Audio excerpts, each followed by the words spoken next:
আপনাদের অনেক আশা ভরসা নিয়েই আমাকে ভোটটা দিয়েছেন। আপনাদের আশা ভরসায় ভোটটা দিয়েছিলেন না? আশা ভরসাটা কি? রূপগঞ্জ থেকে মাদক দূর হবে, আপনারা নিরাপদে থাকবেন, বাচ্চারা স্কুলে যাবে ঠিক করে, স্বাস্থ্য ব্যবস্থাটা ভালো হবে, এটাই তো আশা।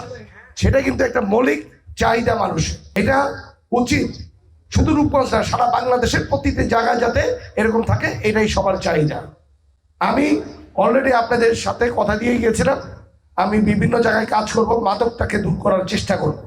এই জন্য আপনারা দেখেছেন আমি অলরেডি প্রশাসনের সহযোগিতায়, এবার আমাদের দলীয় ভাইদের সহযোগিতায় বেশ কতগুলি জায়গায় আমরা চেষ্টা করছি, যারা মাদকের সাথে জড়িত, যারা এই ব্যবসার সাথে জড়িত, তাদের শাস্তির আওতায় আনার জন্য আমরা চেষ্টা করছি।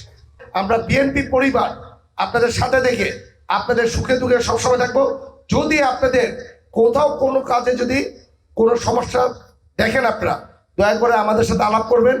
আমার বাসা আপনারা অনেকেই চিনেন, এখানে অনেক নেতৃবৃন্দ চেনেন, অথবা অনেক বৌদি মারা চিনেন।